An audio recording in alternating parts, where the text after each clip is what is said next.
Soy Manuel Matos de Izhuatán, soy el fundador de Casayas y estamos aquí con ustedes para tomar el aire fresco que viene del sur.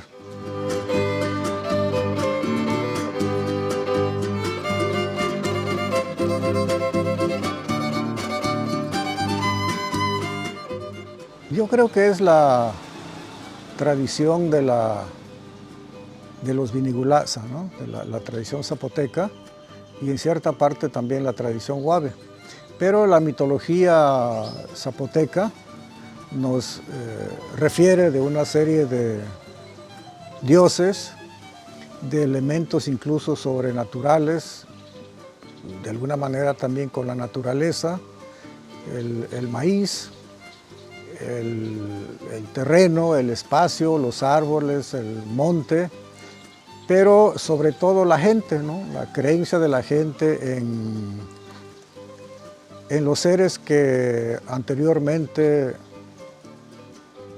son los padres de la tradición zapoteca, que son los Vinigulaza, o son los entre dioses y semidioses, hijos de una diosa mayor que seguramente es Sa, que es la madre nube, y de ahí vienen los hombres en una tercera categoría. Y eso somos nosotros que hemos recopilado esas tradiciones. Hay dioses como Bacanda, que es de cierta forma el dios del sueño, Bi, como lo estamos sintiendo ahorita, que es la fuerza del viento, ¿no? Gubilla, que es el sol, y así todos estos elementos que dan como cohesión a esa cultura y nos permite explicarnos nuestro propio origen y nuestra manera de ser. Eso es lo que esencialmente podríamos decir. Luego se va recogiendo todo esto de manera oral y eso es lo que se va heredando en todas las generaciones que han venido y que han pasado. Aunque en la actualidad el zapoteco se ha estado perdiendo, pero hay una especie de revaloración para que se vuelva a retomar, porque es muy necesario saber de todos estos elementos para que esta cultura se mantenga viva y la gente la mantenga viva. En la pesca, en el campo, sobre todo, y en los quehaceres de las mujeres en la casa a partir del maíz y los otros elementos como la calabaza, el frijol, y eso hace que la comida de cierta manera sea muy particular en el Istmo. Comemos desde conejos, iguanas y las tortillas, los totopos, la memela, el guetabingui, los tamales, toda esta combinación de acontecimientos culinarios hace también que sea esto. Luego la vestimenta, las flores, y bueno, después viene la tradición cristiana, que es otro elemento que viene a juntarse, como decía Andrés Enestrosa, esas dos aguas, esas dos culturas, la occidental o la española y la cultura del Istmo, ¿no? Que es extensa, la cultura zapoteca es extensa desde los valles centrales, las dos sierras, hasta donde estamos nosotros, hasta el Istmo de Tehuantepec, ¿no? Entonces, a veces no nos entendemos ya por la diversidad del zapoteco, pero en el Istmo sí puede uno entenderse, porque en general es el mismo, ¿no? Eso es lo que yo diría que son las bases ¿no? de la cultura zapoteca. Y como todos los pueblos de Oaxaca tienen tres nombres, ¿no? El náhuatl, el zapoteco, o la lengua que corresponda, y el castellano, ¿no? Entonces Izhuatán es náhuatl, Guichiyaza es zapoteco, y o San Francisco Izhuatán, pues ya es el nombre cristiano que que se nos dio, ¿no? Entonces Guille Yasa es, de cierta forma, Yasa es, Guille es pueblo, Yasa es hoja verde, hoja de maíz, y por tanto es también página de un libro, ¿no? Y entonces por eso nos gustó que el Centro Cultural Casa Yasa le pusiéramos así, para que parezca una página o un libro, y que tengamos libros ahí. Y ese es el principio de la lectura, que es la lectura especialmente en castellano, luego también puede ser en cualquier otra lengua, como el zapoteco, que se ha estado escribiendo últimamente. Bien, eso es lo que considero que da cohesión a esta cultura, da identidad y da el nombre al lugar y a muchos otros lugares, a las playas como Aguachil, que Aguachil es el zapoteco antiguo de los valles, del Valle Central de Oaxaca, y que en concreto quiere decir, Aguachil quiere decir ola de mar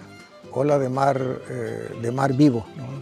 Porque algunos decíamos que Aguachil era como aguachile, ¿no? No tiene nada que ver con eso, ¿no? Es absolutamente zapoteco, y que es la ola que da vida al mar, que mueve todo lo demás, ¿no?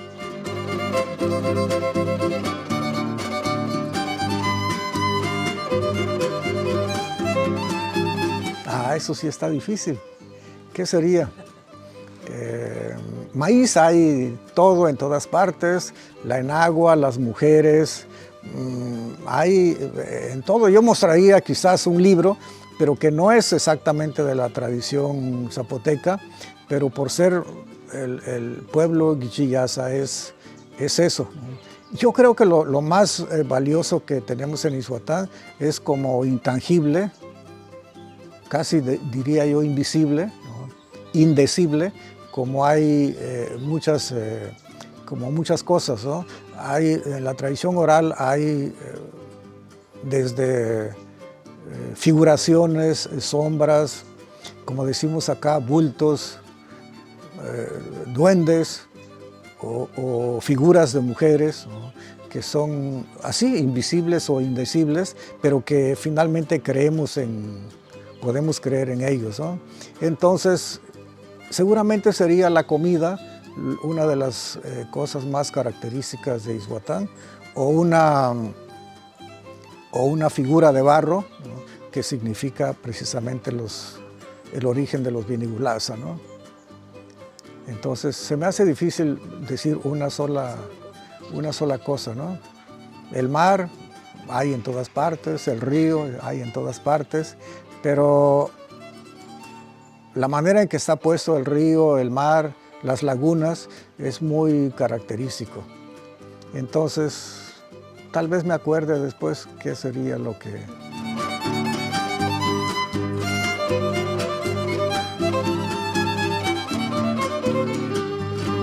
El encuentro que hemos tenido de escritores ha sido una experiencia muy bonita, porque se combina la tradición oral y la escritura en castellano, la literatura propiamente, ¿no?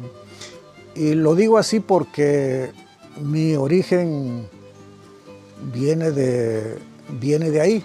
Yo me convertí en lector estando en el campo, ¿no? Y desde el campo he traído esa manera de la lectura, de la defensa de la palabra escrita, de los libros, de la poesía, y que también aquí hay una poética zapoteca que solamente se ve cuando se escribe o cuando se puede escribir, y que cada uno lo lleva y lo construye al mismo tiempo. Aunque ya exista, lo construye, lo va uno construyendo en la medida en que lo logra escribir, ¿no? Y claro, el personaje más simbólico que tenemos es Andrés Sinestrosa, porque él supo captar exactamente, a partir de esta poética que digo, los cuentos de los Binigulasa.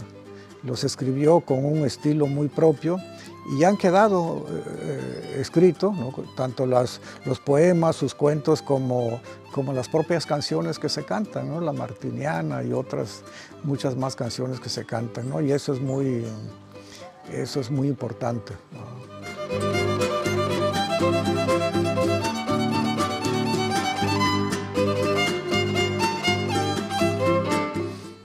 Eso va muy emparejado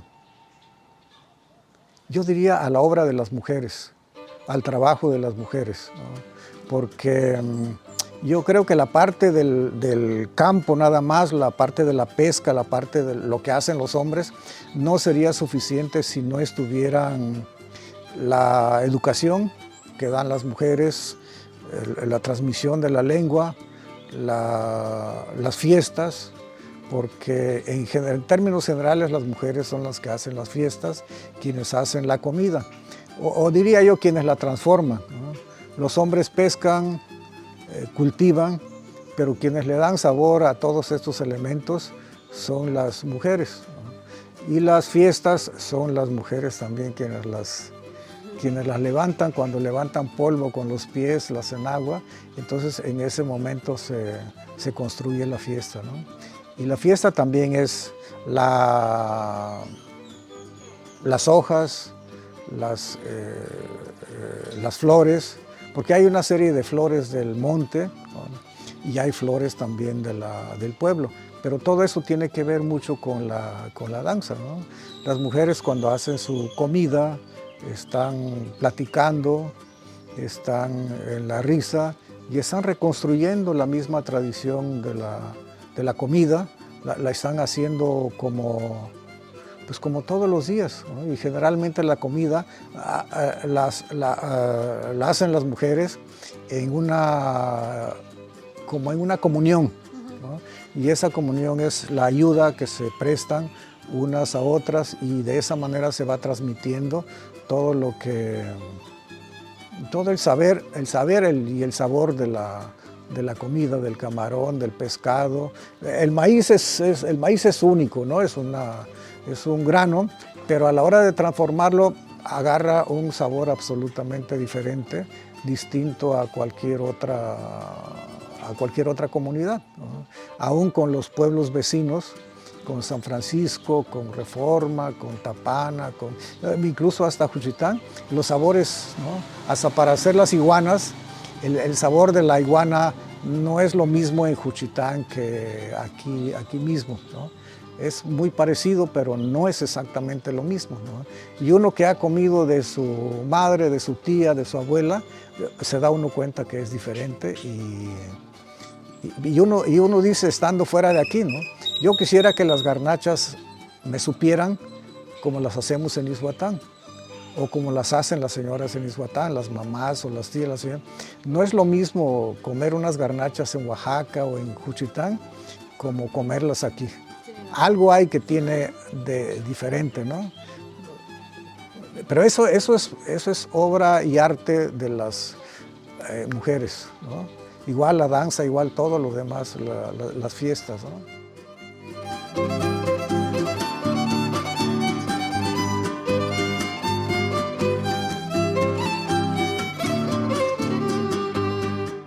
Pero en particular mío o en general de la... Particular. Pues para mí el rancho, ¿no? Lo que le llamamos la curva, el río así como viene, más adelante como a unos 3,5 kilómetros, 4, hace una curva y ya agarra rumbo a las lagunas. Y nosotros vivimos en tiempo pasado y vivimos todavía en el presente, en esa parte, en esa curva. Y ahí también se bifurcan los caminos que van hacia las otras agencias municipales, Cerrito, al mar y todo lo demás. Entonces, pues esa infancia en el río, en los árboles, cortando frutas silvestres y robando plátanos, mangos, todo eso, hace único para o se me hizo, para mí se me hizo único, ¿no? Como si los conejos que hubieran vivido solamente hubieran estado ahí, ¿no? Los anates, todos los pájaros, ¿no? Los patos, el pichichi, todo eso que se hizo ahí. Y aunque la casa ya no exista, pero está en la memoria, ¿no? El tapanco, los pequeños bancos, los arados, las carretas, cómo se construye la casa de palma, quiénes lo hacían antes, porque aquí hay otra cosa muy particular, de que los señores pedían ayuda para ir a sacar la madera a donde pidieran permiso, había que pedir permiso nada más, sacaban la madera, la cortaban, la traían en carreta, se labraba, y así se construían las casas. Mi padre no sabía leer ni escribir, pero sabía hacer una cosa así, marcarlo o calcular exactamente dónde tenía que estar, orientarse para construir una casa. Él marcaba los puntos donde tenía que, a partir de donde tenía que estar el cuadro de la casa, de la construcción, la cocina, las partes, las maderas, las medidas, todo lo tenía, todo lo hacía, ¿no? Y hacía sus arados, carretas, todo el mundo llegaba ahí a hacer sus trabajos, ¿no? Entonces, bueno, eso lo hace, y luego donde uno agarra el sabor de las cosas, ¿no? De las frutas, de la comida, del sabor, el olor de la mamá, todo eso está en el mismo lugar, diría yo, ¿no? Entonces, eso es lo que hace que incluso pueda uno escribir algo a partir de eso, ¿no? Del sabor, de lo que el cuerpo siente en cada momento, ¿no? No es el agua, no es la misma agua que yo bebo ahora que la que bebía entonces, ¿no? Entonces era agua de pozo o el agua del río, que estaba el río, era absolutamente limpio, ¿no? Y entonces medio día me lo pasaba en el río y otra parte en la casa, y comer en la cocina de la cocina de palma es muy distinto, ¿no? Porque todo el aroma de el fuego, el humo, está ahí, ¿no? Entonces, luego los temporales de la lluvia, ¿no? Cuando salía el río, nos quedaba la casa como en una especie de isla, ¿no?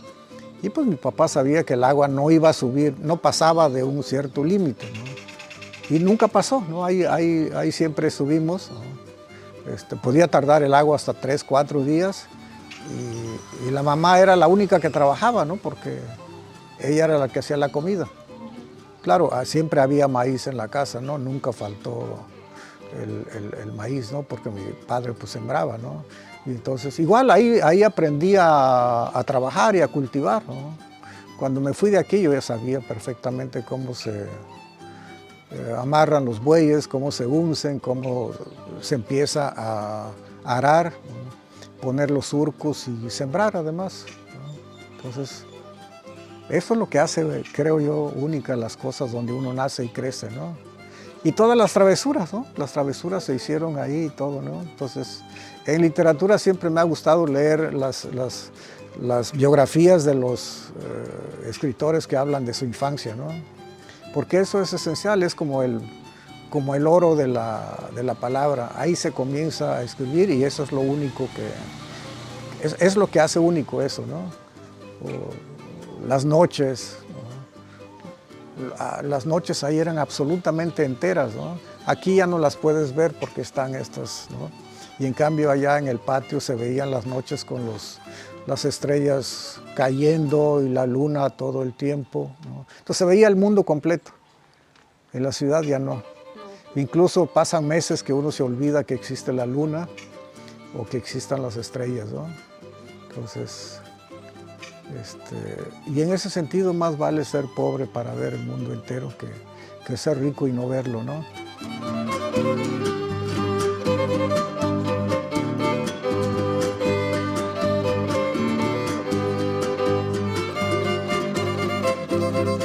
Como si uno se repitiera otra vez, ¿no?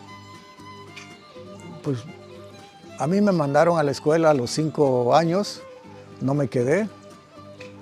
me regresaba al rancho, ahí me volvieron a mandar a la escuela que es de otra población que está ahí cercana y me iba caminando. Y no me gustaba el olor de la escuela, el olor de los niños, eso como que me desagradaba un poco, ¿no? Y entonces tardé mucho para estudiar. Y entonces ahora que veo a un niño que va a Casa Yasa con eso, como si yo mismo me estuviera repitiendo, ¿no? Pero ya ese niño ya tiene la oportunidad de tener un libro, ¿no? En esa edad yo no sabía que era ni un libro ni una biblioteca, ¿no? Menos eso, ¿no? Entonces cuando aprendí, digamos, a leer en la escuela, en ese momento comencé a leer como todos los niños, ¿no? Y cuando un tío que vivía no vivía, pero iba a trabajar allá, porque mi padre le daba un pedazo de terreno, entonces él era lector del Quijote y lector, ¿no? Entonces me empezaba a contar. Yo supe del Quijote antes de haberlo leído, ¿no? Entonces, como si fuera también parte de la tradición oral, él me contaba quién era el Quijote, Sancho Panza, Rocinante y todo eso. Y en ese momento sentí que la escuela valía la pena.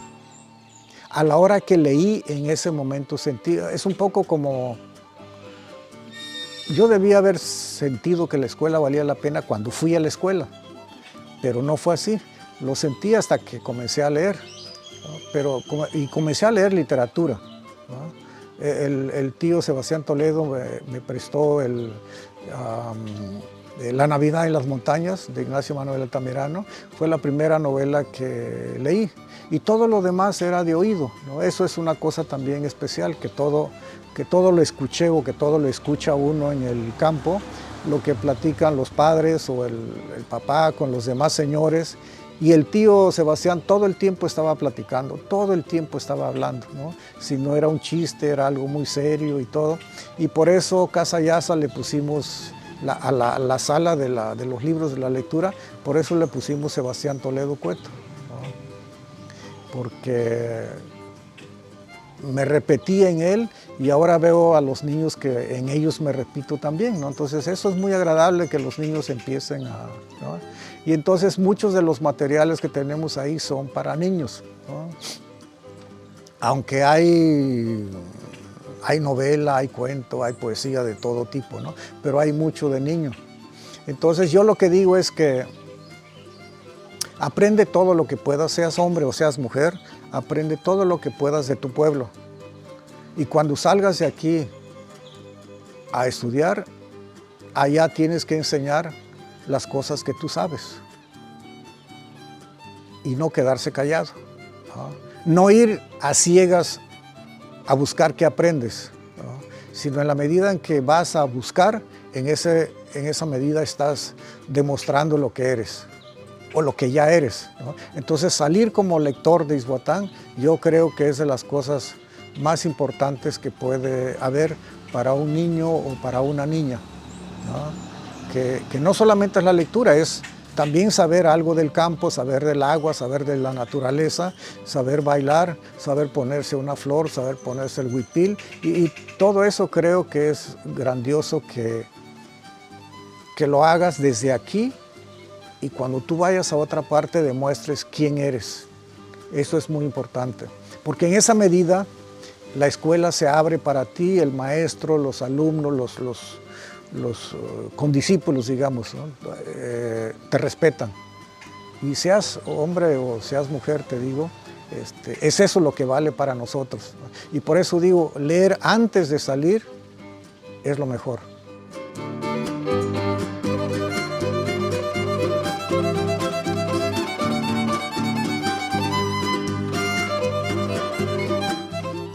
Que hagan lo que puedan, pero yo creo que pues esencialmente es eso, salir con valentía de aquí, salir sabiendo, y que tanto los padres como los maestros, o las madres, las hermanas, las abuelas, todo, lo impulsen a uno para que salga, porque es muy importante salir.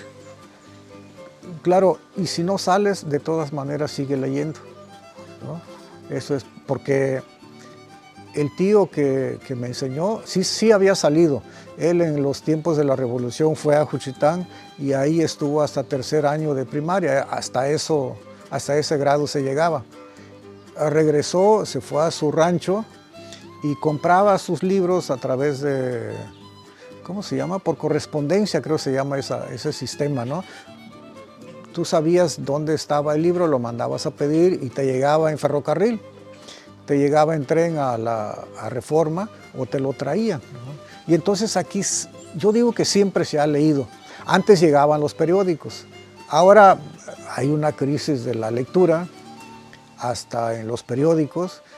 Aquí ya no llegan los periódicos y los libros también es un poco difícil traerlos a pesar de que hay mucho. Pero los señores grandes, casi todos sabían leer y escribir. Entonces hablaban en zapoteco, hablaban en español, pero hablaban literatura, hablaban poesía. Y esa expresión es lo que de cierta forma también se fue heredando y lo tenemos hasta la actualidad. Y si no saliste, ¿qué importa? Sigue leyendo.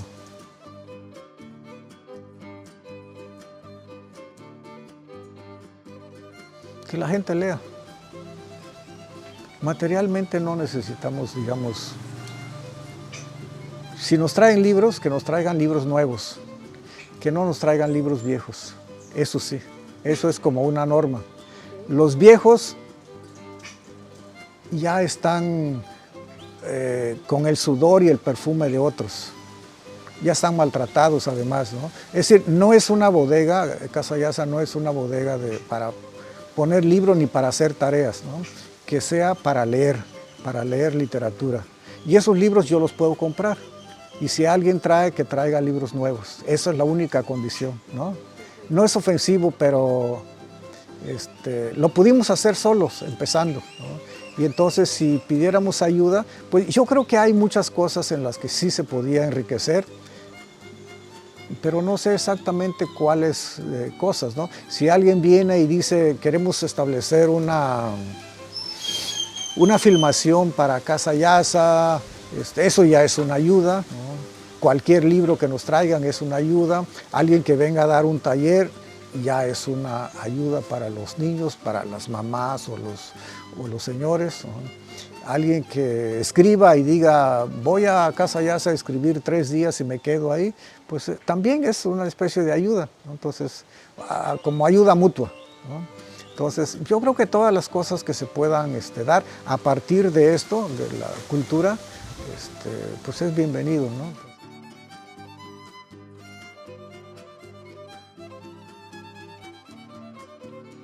Pues lo único que van a recordar, yo creo, son los libros, ¿no? Sí, porque, ¿qué más? Bueno, hacemos talleres también de grabado, de tejido, de estas cosas. Y las niñas yo creo que recordarán algunas cosas, los niños recordarán otras, ¿no? A veces se meten las iguanas por allá, hay tortugas, ardillas, los zanates, todos estos elementos, ¿no? Aquí se llena de un animal mitológico que es acá le decimos pasarrío, que es el basilisco, ¿no? Y aquí andan escarbando en determinados meses antes que comience a llover, se meten hasta la cama. Ayer se metió una iguana, no la podíamos sacar, ¿no? Pero aquí están. Este es un árbol que se llama pie de gallo, ¿no? Tiene sus flores blancas y que seguramente para los antiguos Binigulasa sería un árbol también mítico, ¿no? Porque todas las cosas se respetaban antes por su valor de ser, ¿no? Un árbol casi era igual que un hombre, ¿no? Y había que mantenerlo vivo siempre, ¿no? Yagacé se llama en zapoteco, ¿no? Que es muy bonito, que es un árbol verde y frondoso todo el tiempo. Y miren las flores ahora que tiran, ¿no? No les hacemos mucho caso, pero se llenan de iguanas y ahí andan comiendo, ¿no? Entonces, es una buena pregunta eso de qué ¿Qué me gustaría que recordaran los niños en algún momento, ¿no? Yo creo que van a recordar, si vienen, van a recordar el encuentro de escritores que hacemos, ¿no? Cuando leemos, las gentes que vienen y que leen, los libros, algún libro que lo leí en Casa Yasa, cuando alguien venga como Marco Tulio a los 64 años y digan, voy a ver si existe todavía Casa Yasa, ¿no? Y voy a ver, ¿no? Y ahora me gustaría regalar un libro a Casa Yasa después de tantos años, ¿no? Fui a Argentina, encontré un libro de Borges y ahora lo traigo y se lo regalo a Casa Yasa, ¿no? Entonces, eso sería muy bonito, ¿no? Entonces, y hay autores preferidos también en Casa Yasa, ¿eh? No son cualquiera, ¿no? Borges es uno que me dicen que es un poco difícil comprenderlo, su lectura, pero yo les digo, pues es el primer autor que comprendí saliendo de aquí. Sí, cuando me fui de aquí, entré a la universidad, al CCH, y de las primeras cosas que leí fue a Borges, ¿no? Y me dicen, ¿y cómo lo entendiste? Les digo, Borges habla de los sueños, y en mi pueblo hay un Dios de los sueños. Entonces sería delito, pecado o travesura no entenderle, ¿no? Si conmigo viene un Dios del sueño, ¿no? Claro, yo soy medio dormilón, pero dormilón cuando puedo y a veces no puedo dormir, ¿no? Pero no puedo dormir justamente por el sueño o por leer a Borges, ¿no? Entonces, creo que todos los ishuatecos deberíamos entender perfectamente a Borges. Los ishuatecos, los ismeños y todo lo demás, ¿no? Porque hay un Dios, ¿no? Escuchamos bacanda en muchas formas, ¿no? Y es una práctica común, y hay los animales que tienen que ver con el sueño, como el búho, el tecolote, ¿no? La lechuza y todos los demás animales chicos y grandes nocturnos, ¿no? O el alcaraván que empieza a cantar, entonces, o el correcaminos, el tapacaminos, bueno, todos estos elementos que uno ve en la noche tiene que ver con eso, ¿no? Y somos una gente de tradición oral así bien arraigada, que tenemos obligación de entender la literatura universal, ¿no? No es una literatura nada más local, queremos todo lo regional, pero yo creo que esencialmente hay que trasladarnos a la lectura universal.